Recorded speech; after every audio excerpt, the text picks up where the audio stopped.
Welcome to the Heart and Soul Wellness Podcast, where we inspire women by teaching applicable skills and tools and assisting them with connecting with one another, healing, and aspiring to their highest selves so they can reach their full potential.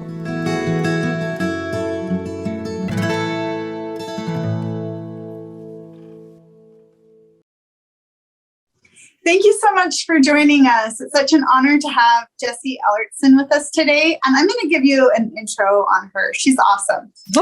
So Jessie Ellertson has been a military wife for 15 years. Knowing that deployment can be really hard on military wives, she decided to become a military life coach, specializing in working with military wives who are ready to improve their experience of dealing with deployment. She also hosts the Simply Resilient podcast to help empower military wives. She is the mom of 6 kids and a wife to Brad, who is in the National Guard. Yes. Awesome. Wow, you've had quite a journey and you've got 6 kids, so you're a busy mama too. Absolutely. Awesome. I love it. Okay, well, I'm just really excited to have you on our podcast today. So tell us just a little bit about your story. Absolutely. Thank you so much for having me on, Sarah. I'm really excited to be here. So like you said, I've been a military wife for quite some time, 15 years, and we've done 2, in the National Guard, usually the deployments are like full year deployments, different branches, and we'll do different things, but that's how it goes in the Army National Guard. So we've done 2 full year deployments. And as we were preparing for our second one, I was very overwhelmed and very discouraged. Our first one went kind of terribly, but in a fluke way. I had an accident while he was gone and broke my leg and my ankle and some different things. So like unusual circumstances made it extra challenging. So even though my brain knew that there was like a very low likelihood that would happen, I still knew that it was going to be very difficult. And I couldn't help but kind of go to that place of like, no matter what, you just go into survival mode when they're deployed. And since like between his first deployment and his second deployment, we'd had a couple more kids. So now we had 6 kids and they all just felt so little. And the 2 youngest were babies, basically like an 18-month-old and a 6-month-old. And I was just like, we're going to barely make it through, if at all. Like I was so stressed as we prepared for the deployment. And this was in like 2018. And so my whole big plan for a year was to just like hunker down and go into that survival mode. And I just didn't think there were any other options. And I had a few people recommend this specific podcast to me that I was like, oh, maybe I'll try it, whatever. I even like listened to an episode and I was just like, I don't know. Like when you're in that overwhelmed place, like nothing feels available to you. You're already at your max. So how could you possibly add something else in? But it just came up a few more times. And finally I was like, okay, I've really got to try this. So one trick I have for you, if you're new to any podcast, including mine, I host the Simply Resilient podcast, is I do not recommend you start at the beginning. Sometimes podcasts are meant to start at the beginning, but I just want to give this quick tip. Jump in right in the middle and just pick an episode that looks interesting to you. Most podcasts, you can pull that off in. And then once you're into the podcast and loving it, then go back to the beginning. Because sometimes when we start at the beginning, it's the creator's kind of roughest episodes at the beginning, because often they're brand new to podcasting. That's how I was when I started my podcast. And while I love my first episodes, I often tell people like, just jump in right in the middle because that's the good stuff, and then kind of work out and around everywhere you want to be. So I finally did that with this podcast that had been recommended to me. And it was basically a mental health, like thought work, mind management podcast about taking control of your life and really learning how to focus on what is in your control instead of being so focused on what's out of your control, because it's very easy when we're in challenging circumstances to just be totally focused on what's out of our control. And then it kind of feels like everything's out of our control. And that's right where I was. So it was amazing that as I started listening to an episode or 2 every day, and again, like I said, I jumped in right in the middle and was just like bouncing around. I didn't even realize it was helping. We were a couple months away from him leaving. And a few weeks later, someone checked in with me. And that was when I sort of checked in with myself. And I didn't even realize that in those few weeks of listening to like an episode almost every day, I would go on a walk and I would listen to this podcast episode.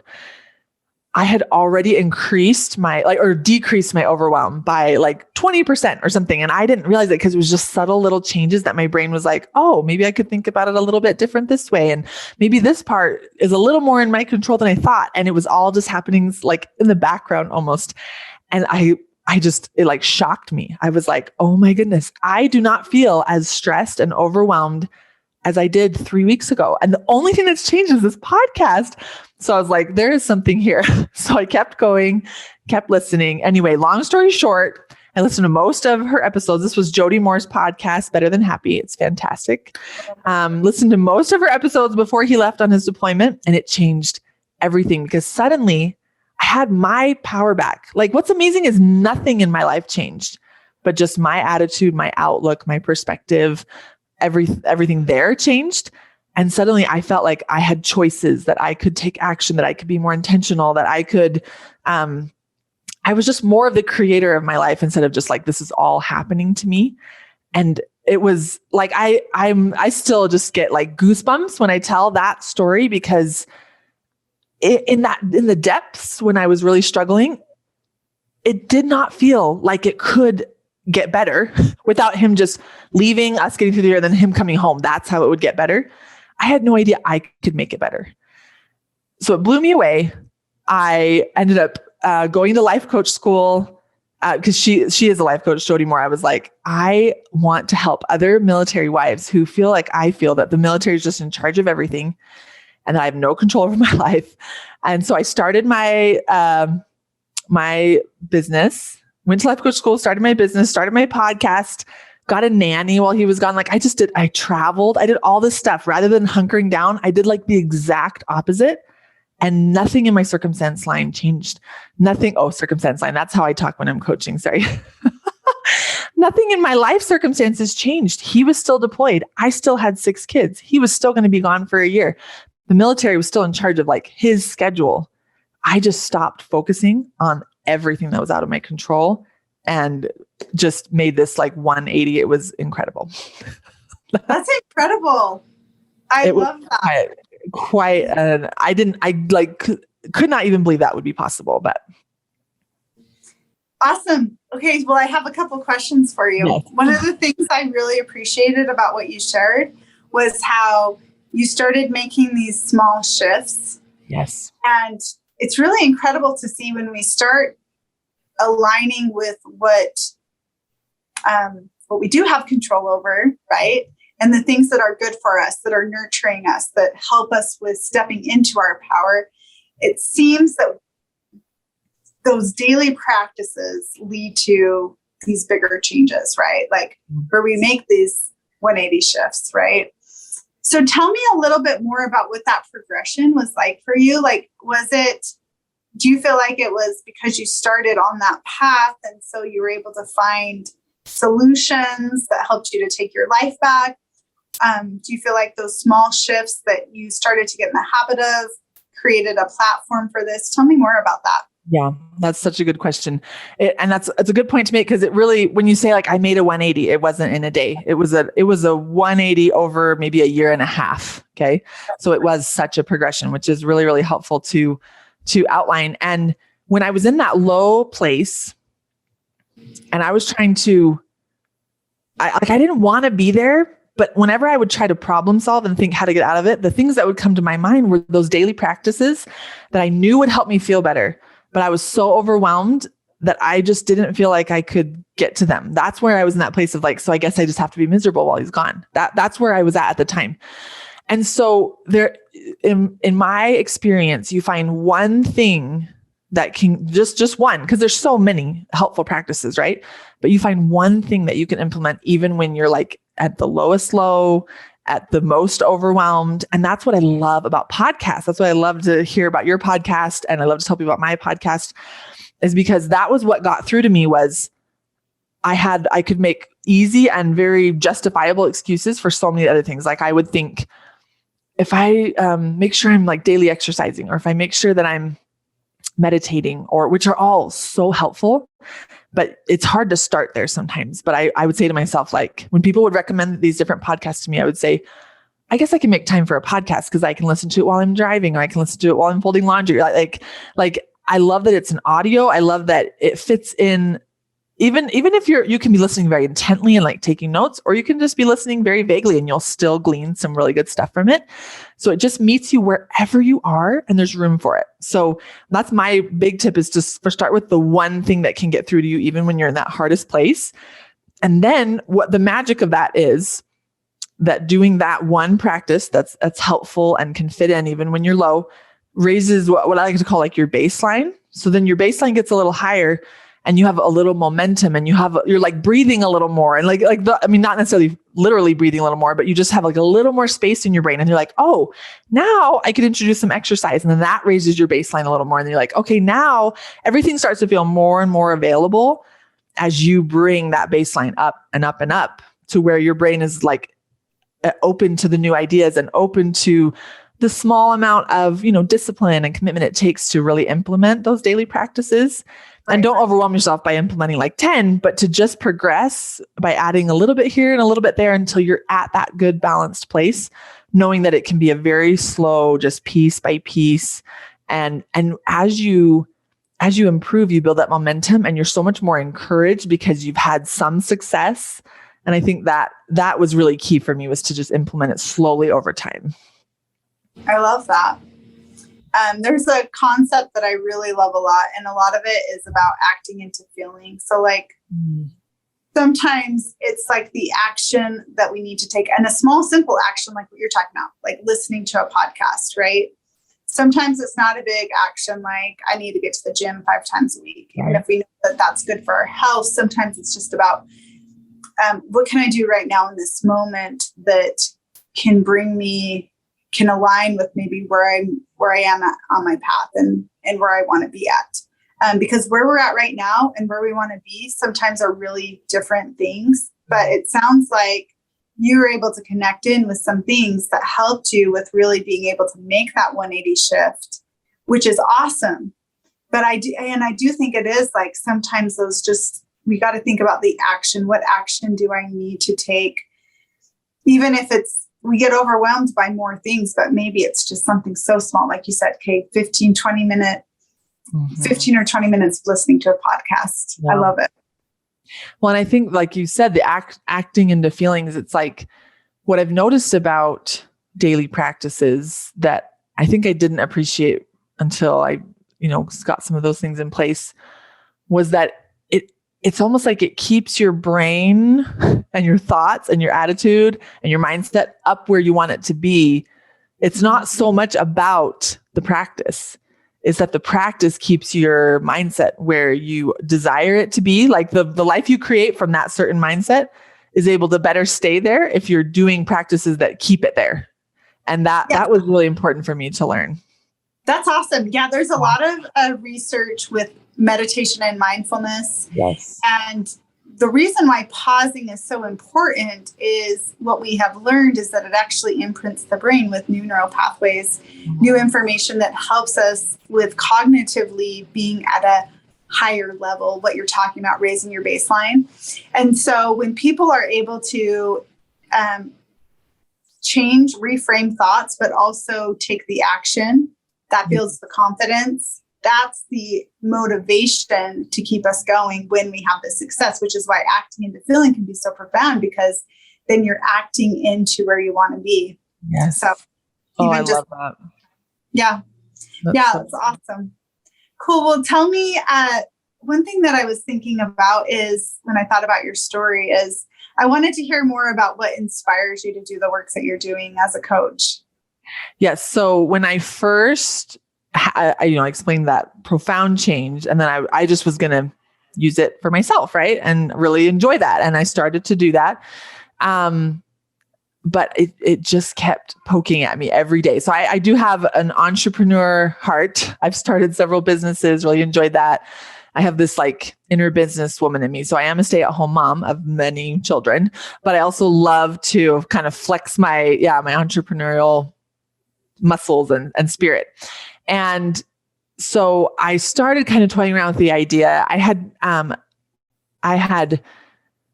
done a program to become an accredited financial counselor years before that through a military grant. That was awesome. And I love that, but it still wasn't quite what I was looking for. And as I started to implement these things into my life and think of what it would be like to coach other people the way I was getting coached by my life coach, it really just came together in this perfect meld of like, this is what I thought I was getting into when I was getting into that other thing. And I was like, well, let's just give it a try. So actually, before I even went to life coach school, I started doing some things I wanted to like test it out and see if it really was what I wanted before I did like another course. Cause you can like chase courses forever or like certifications forever. And it was like exactly because I love people and I love all the things. I love talking. I love helping. I love all the things. And it was just this great fit. So at first I was going to, coach people on money because it's really helpful if you pick, if you narrow down your niche but because I'd had such a profound experience with all of this and the way it changed my deployment experience, that was just like screaming my name. It was calling to me because I was like, no, it's okay. I'm going to coach people on money. And it was just like, coach military wives. It was just like yelling at me. And so as I started to make that shift, and started to only work with military wives, everything, it just felt like as I put each piece into place, it just clicked and clicked and clicked, narrowing it down to exactly what I wanted it to be. So it was, again, another progression of maybe I'll coach. Okay. Yeah, I think I will coach. Here's who I'll coach. And it was like military wives were calling me the whole time. And it just took me a little while to like get to them. And, it has been just such an honor to help these women in their great moment of need that I have been in many times. And there's just something so powerful about talking to somebody who knows what it feels like to go through what you're going through, because Absolutely. Even though we don't need someone to have felt it as well, it really puts down some of our barriers and some of our, speed bumps or whatever, if we just know they get it too. So I don't have to spend time kind of breaking down some of those barriers. Once they know who I am, they're just ready to like talk to me and get help because they know, oh, she gets it. It's just this really cool layer that just goes away really fast because we have that in common. And I love it so much. It's my favorite. Love that. That is awesome. Well, and one thing that you're sharing is the authenticity and vulnerability that you really bring in. We're all craving this real connection, right? Where we can really be connected to one another and then see our sense of purpose in moving forward. So that's the other thing I was going to ask or bring up, as you've stepped into this creative role, how it's helped you with regaining your sense of purpose and then helping other women to regain theirs as well. Absolutely. Yeah. Confidence is one thing I love to work on in myself and with my clients. And I have so enjoyed, like I said, kind of finding each piece and click it into place, like personally for myself, as I've gone through this journey over the last 5 years. And my kids are, my youngest is like 5. So I really was looking for that next thing of my kids are all going to be in school. And, I know there's lots of, I could go in a lot of different directions, but I wanted to be excited about it. I wanted to find something I was good at. I wanted to find something that really spoke to me. And it was just so rewarding as I pursued this path to, boost that confidence in myself as each piece clicked into place. And honestly, being an entrepreneur is not easy. And there have been many bumps and many things that have gone wrong, but even in those, overcoming them or, like being vulnerable, kind of showing up in that failure and that weakness or in that, whatever those words are, I can't think of the words, and to like embrace that too, and then keep going and learn from it and click one more piece into place. And I'm still clicking pieces into place, right? I'm still always kind of figuring out what's going to be next. What's the best new way to reach people and best new way to help my current clients and find new clients. Like I'm in groups where I'm not like looking for clients, but I'm just in military wife groups. And there are just so many, so many women struggling. And in that place where I had been, that it just felt like there were no options, that the only option is to struggle. And so I always have them on my mind, and it is such an incredible, mission to help those who are ready to receive help, because we're not all ready, and that's fine.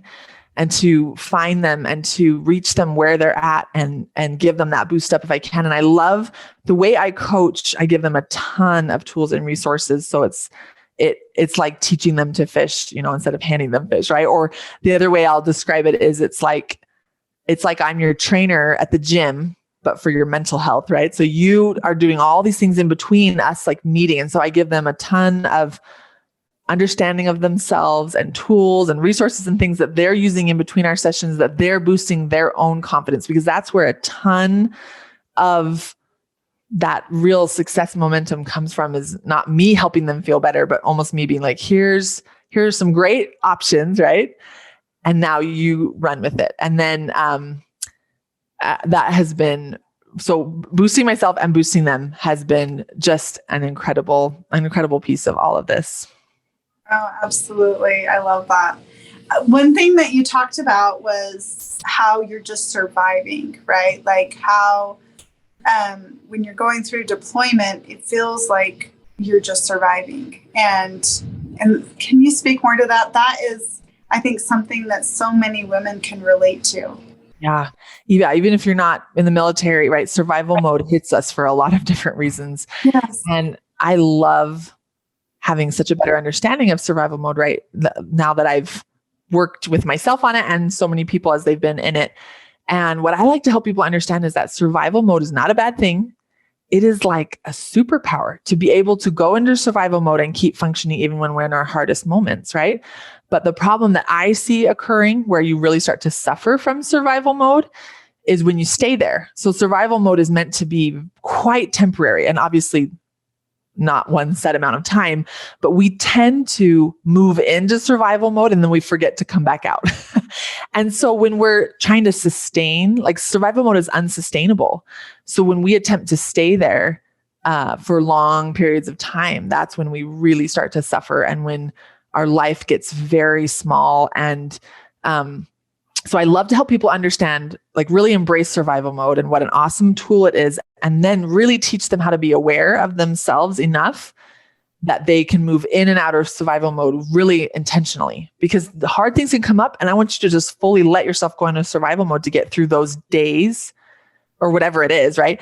And then once you're over that hump, then you have to intentionally pull yourself back out of survival mode, because it feels so safe to be there. And yet we have to make our lives so small for survival mode. So it's just a very interesting concept. And I love it. I love that. That's awesome. Tell me more about what has helped you and other women move from being in survival mode to thriving, to moving to, okay, like I can, and seeing the potential to thrive, maybe even if there's circumstances. So maybe there are some circumstances that are going to create some of that. And, I'm a trauma therapist. And so I always think about polyvagal theory, which is a lot of times when we go through trauma, we go into hypoarousal, which is where we're shutting down our emotions. Hyperarousal is where we're very overwhelmed and anxious all the time. And so ideally what we want to do is exactly what you're saying, is we want to move to our window of tolerance, where we're to come back to those coping skills, regulate. And then if we go to hyperarousal or hyperarousal, it's that same thing. It's okay, what are the skills I need to use to bring myself back to that window of tolerance? So I love what you're sharing, because it's totally normal and natural for us all to experience that. It's just part of our human process. But then what you're saying, it's so important that we come back to a place where we can self-regulate and skills that are going to help us to move forward. So, but yeah, I'm really curious about what helped you, really see the potential and the possibility after kind of breaking out of that survival mode and then being able to move more into thriving. Yes. Awesome. A couple of ways that have really helped me and that I teach my clients. The first one is I break survival mode into categories. So I have found that so much of our suffering is decreased when we're like kinder to ourselves. Imagine that. So I love to give myself permission to be where I'm at in any moment instead of being hard on myself. I love looking for those opportunities of like, oh, I just haven't given myself permission to like be there yet. So for example, I'll say, okay, right now I'm in survival mode when it comes to like housekeeping. And I just give myself permission to be in survival mode in that area. But it doesn't mean I have to be in survival mode across the board. It means like I could still be exercising and keeping up in some other areas, but I've let myself just stay in survival mode in this one area. And I know I'll pick it back up when this circumstance resolves or whatever. So breaking that up really helps me be so much kinder to myself. And I think that's a big piece of it. Another thing that I like to envision is that everything is more of a sliding scale than our brain wants us to think. So our brain wants us to think, I'm either in survival mode or I'm out of it in any area or whatever. But I like to work in adjustments more instead of like, so all or nothing, right? So I like to help my clients. Like if they're they're totally overwhelmed, we make a plan for how can we decrease your overwhelm by like 20 or 30%. We're not trying to get you completely unoverwhelmed. You have some really challenging circumstances you're working through. But if we find a couple of things that can be stopped or improved or whatever the things are that would just decrease the overwhelm, like that already will provide you so much relief to then again get that boost of momentum and the baseline, all those things we already talked about. So that's another way is just, we tend to think I have to stop being stressed. And I'm like, well, let's just decrease your stress, but take it from a 10 and let's just bring it down to like a 6 or a 7 or whatever, and you'll feel so much better and you'll still just be sort of stressed and that's okay. And then, 2 more things that come to mind just immediately are a huge thing for me. And I see it in my clients too, is the resistance of reality. And the survival mode specifically and resistance of reality go together really well, where we're able to kind of shut down and escape our feelings and escape our circumstances almost even a little bit as we block things out and say like, I can't deal with that right now, or whatever survival mode looks like for you. So as you step from survival mode towards just an acceptance of your reality, like when I was in that low point, getting ready for Brad to go, my brain would offer me thoughts like, if only he didn't have to deploy. Like that was the solution my brain was offering me. That would solve this, but that's just a resistance of my reality. Like he's going to deploy no matter what. And I didn't need to go all the way over to like, I'm thrilled he's deploying, but just taking myself to the acceptance of my reality brought me a ton of, just like empowerment and capability, and the resistance was just exhausting me. And my brain, I didn't even realize I was resisting. You know what I mean? I just thought I was just sort of letting my brain run wild because I didn't know how to be in charge of it. But okay, so one of the just burning questions I have for you is, tell me. I want to hear more if you are aware of more resources. If you could talk about resources that are available to military wives, because it's a big challenge, when your partner's deployed and, you're raising your children and there's a lot that you're moving through, the grief process, the loneliness that you feel, as well as a lot of the other responsibilities and demands that come along with being a mom, taking care of your family, taking care of, a lot of the responsibilities. And so, I was just wondering if you could speak to either some resources that were helpful for you in that time, because I loved when you said hiring a nanny. I think sometimes as women, we just think we have to do it all.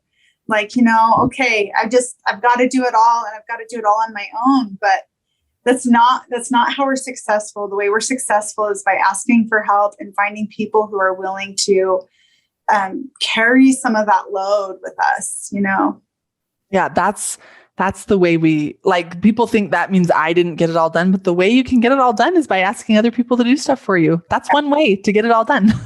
Exactly. I think that what really helped me was to start to think outside the box on how to solve some of my hard things I was going through. Just specifically, I'll talk about the nanny for just a second. I'm a stay-at-home mom, so I don't need a nanny. I don't work outside the home. And we didn't have like a ton of extra money in the budget. So when that thought came to my mind of like, if I could just hire some help, and then I was like, oh, that's so expensive and I don't really need it. But then my brain started to just like work around it, get outside the box. And I was able to find a live-in nanny. I had a spare room and bathroom like in the one side of my house so this isn't going to be the fit for everybody, but we traded room and board for like 15 hours a week of like childcare and cleaning. And then I would pay her more when I decided to go on. I went on a few trips while my husband was away. I went on some by myself and I took the kids on one, and I would just pay her like separately to watch the little kids while I went on those trips. And so I'm just saying like that may not be your solution, but that was my solution because my brain was initially like, this won't work because boom, boom, boom. Right. But then I just sort of solved those things. So getting help is huge, huge, huge, huge. But let me tell you, let me answer your question more specifically now. So the military has some fantastic resources for families. The main one that hopefully all military wives know is Military One Source, which is a website, military1source.com.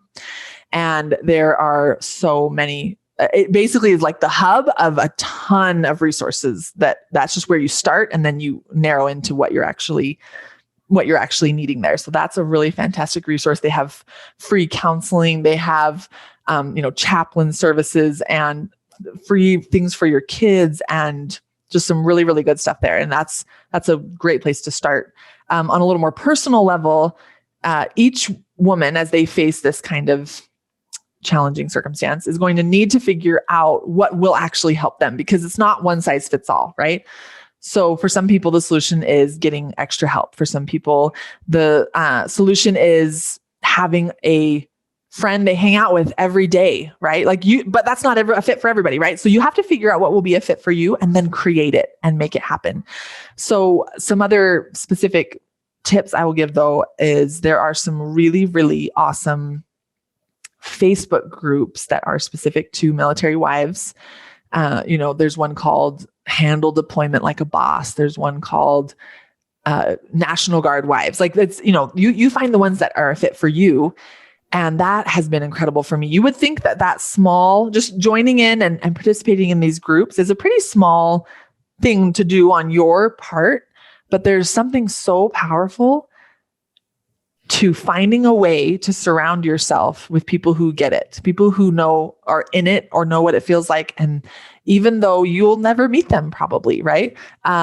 It's just very comforting. It's very comforting when you're lonely and when you sometimes we're living on military bases and we're like physically surrounded by people who get it, but that's not always the circumstance. And even when you don't always find the right fit with some people like in person, but it can be so easy to find a good fit in these online communities. So I would just really highly recommend them searching out resources like that for themselves specifically. And then one other resource I'm going to drop in here really quick. So I work for a company called Brave Crate. And there's this one and other things like this out there, but these are there's private resources, right? There's the ones the military put out and there's private resources. So Brave Crate is a deployment countdown subscription box. And so you sign up for, he's going to be gone 6 months or 9 months or whatever. And you sign up and you get a package in the mail the whole time he's gone. And it's like a countdown for you, because it's so cool on so many levels, because we are making care packages for them and sending them out, right? Like we're putting so much out. We're taking care of our kids. It's like everything's going out and we need some stuff coming back in, right? And so this is just a built-in way. So even in like your lowest months where maybe you're not taking as good of care of yourself, you're getting this little package full of love in the mail every month. It's so cute. And it's all completely catered and themed towards military wives and deployment and everything. And then not only that, but she has a private Facebook group. That's what I run her private Facebook group for her subscribers. And we do monthly challenges and we do all kinds of like celebrations and just different things to really help the time feel very measured, so that you're like, oh, we're already back to here. Oh, and the time just moves so smoothly instead of a little bit fast. Oh, now it's dragging. It just really helps with that. So that's one thing I'm going to put a plug in for, because Brave Crate is amazing. So you go to bravecrates.com if you're interested. Yeah. Okay, cool. We'll put that in the show notes too. It's incredible. And it's also a great gift. If you know someone who's going to go through a deployment and you don't know how to help them, get them a Brave Crate subscription. Oh, that's awesome. I love that. Right. So we so often don't know how to help someone when they're in that moment. It's it. This is it. That's the one. I love it. That's great. Okay. One last thing I wanted to talk about was instilling hope. Yeah. So, whether it's a deployment or a tragedy and I know a lot of military wives do go through really big life events sometimes while their partner's deployed. But whether we're going through something really hard, a tragedy, something like this, I think one of the most powerful things that we can instill is hope. And I'm wondering how this has propelled you forward and how it helps your clients as well in moving through this process. Yeah, I think that hope is such a powerful emotion to operate from. And I think what I've learned about hope in the last, handful of years is that hope comes from believing, right? Believing in a future that you are excited to be a part of, or believing that you can create something, or believing that you have enough capability to blank. It's about belief. I can hope for that because I believe I can do it. I believe I can create it. I believe it will happen. I believe it will come. Yep. And I used to not understand how much control I had over choosing what I believed. I sort of would just check in with myself to see if that was something I already believed. And I hoped I did, but then if I didn't, I was just out of luck. Now that's a little exaggerated, but I didn't realize how, I could believe things by choice on purpose. I could just work on believing something. If that was something I wanted to believe, if I wanted to have hope in a certain scenario I was trying to create, or in something happening safely, or in, whatever it was that you were wanting to have some hope and belief in, I can choose to create that belief for myself and to bring that hope into my life in a way that, I used to think when I would hear that kind of what I was just saying, it kind of felt like that fake it till you make it thing, which doesn't, I'm not saying that's a bad thing, but I'm talking about belief, authentic, genuine, true belief. I didn't know I could create that for myself so intentionally. So,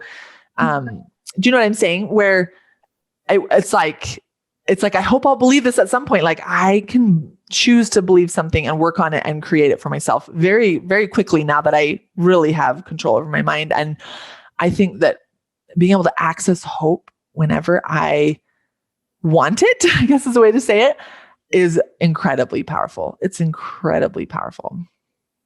I love that. And I loved how you talked about the ways that we work with our beliefs in terms of, I can believe that this can and will be a part of my life.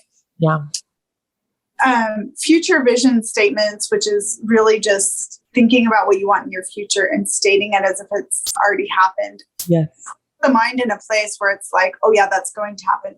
Whereas sometimes if we say, oh yeah, someday, sure. Yeah. Maybe this will happen at some point, it lacks the commitment, and our mind just says, that's not going to happen. And so our thoughts get focused elsewhere. But I love what you're sharing, because by focusing on those beliefs and reframing those thoughts in terms of, no, this is going to happen. It is going to happen because I'm going to put my intention and I'm going to put my thoughts and I'm going to put action behind it. This is when things show up. It's awesome. Yes. Well, and exactly. And hope is an interesting one because we often don't know how it will work yet, right? We're just choosing to believe something will come together, or I'll create it, or whatever, to make this happen. But that's where that hope comes in and is so powerful, is that we're picking something out here that we're wanting, and we don't have all the steps. All the in between is cloudy or hazy or whatever, and it still has yet to be created or discovered or unfolded or whatever. And we're just saying I don't know how, but it will be. And that's a superpower. It's so good. I love it. It's awesome. Well, I wanted to thank you so much for being part of our podcast today. If people want to get in contact with you or listen to your podcast, where should they go for that? Awesome. Yes, it's been such a pleasure to be here. Thank you. So if you're looking for me, my name is Jessie Ellertson. And the best place to find me is probably my website, simplyresilient.net, simplyresilient.net. I'll say that a little slower. And then my podcast is also called Simply Resilient, and it's on all podcast platforms, basically. I love when people message me and they're like, oh, you're still not on. And they like find a little one for me. I'm not on. And I'm like, oh, I'm coming. And then I make sure it's there. I'm trying to put it everywhere, but it is kind of hard to find every platform, but it's out there. And available. And that's where I highly recommend you start. Whenever I have people reach out to me, I just say, start with the podcast and then let's get together, because it's such a cool way to like just start massaging your brain and softening up your grip on your current perception of your reality, right? Just soften everything up and then we'll start talking about it. And that's when we can really make some good progress. So I always send people straight to the podcast. That's awesome. Thank you again so much. And thank you. Yes. It's been such a pleasure. Thank you for listening to the Heart and Soul Wellness Podcast with your host, Sarah Carter. Make sure to like and subscribe. And if you have any thoughts about what we talked about today, leave a comment. Also, you can find us at heartandsoulwellness.org and on Facebook and Instagram. Join us again as we continue to help women heal, connect, and aspire to their true and authentic selves.